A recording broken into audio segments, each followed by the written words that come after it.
Hey everybody, it's Father Casey from Epiphany of Our Lord Church, and welcome to our YouTube channel for our fourth Magi video. This week, the second week of Lent, we find Jesus taking his three inner core disciples of Peter, James, and John up a high mountain where he is transfigured. The Greek word, which is actually more understandable, is metamorphosis. He's metamorphosized up there on the mountain. He's changed. His face becomes dazzling white. His clothing becomes bright and white. And so they are given this incredible vision. And then Moses and Elijah show up on the mountain. And then God comes in a cloud, God the Father, comes in a cloud and speaks to them, telling everyone to listen to him, because this is my beloved Son. And the only other time God does that is at Jesus' baptism. So this is a very significant moment.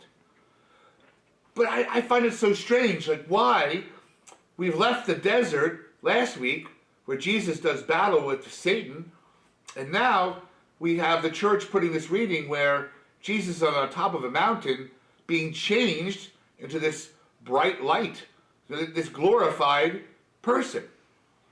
But that's really the whole point of Lent, isn't it? That's the whole journey of Lent. We start out in the desert and the temptations of the world, and then we go through Lent, and then we come to the conclusion with the passion and the suffering and death of Jesus, but then the glorious resurrection. And this transfiguration takes place after Jesus has already told his disciples about his suffering and his death and his resurrection. And Peter is like, no, God forbid, Lord, that should happen to you. And Jesus says, get behind me, Satan. And so the disciples don't understand what's happening. So then Jesus takes these three, and they get to experience this incredible thing on top of a mountain, which is a symbol of God coming down to meet us. The desert is where we meet ourselves, but the mountain is where God comes to meet us. It's like meeting halfway. We go towards heaven, God comes down towards us, which is why there's always a really cool experience on a mountain, whether it's Elijah or Moses or Jesus. So, the whole point of these readings this Sunday is really about the journey of Lent, and in the journey of our lives. Abraham is told to pack up his stuff, leave his family and his home, and go to a distant country and start over, because this is the land that God's going to give him, where he's going to make of him a great nation. That's pretty hard to do. So Abraham is called to go out on a journey, and we are called to go on this journey of Lent, because that's what life is. Life is a journey. It's a journey that we take one day at a time. And there are ups and there are downs, there are good times, there are bad times, there are joys, there are sufferings. That is life. But in this life, we are given good moments, but then one day we will be glorified just like Jesus. And that's the whole point. That we can get through anything knowing that this is our goal.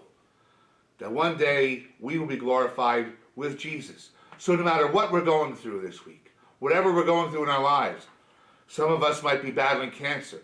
Some of us might be battling unemployment. Some of us might be going through a divorce or just real big difficulties in our marriage. We might be having challenges with our children. We might be having challenges with our girlfriends or our boyfriends. But whatever we're facing this week, we must remember that in this life, no one ever promised us a bed of roses. And that in order to get to the glorification of Easter Sunday, we must go through Good Friday. And that's sometimes hard to accept, but that really is what the journey of Lent teaches us. So let's hang in there this week. Whatever struggles we're having, whatever sufferings we're going through, let's remember that Jesus went through it as well, and that he will pull us through, and we will be glorified like him.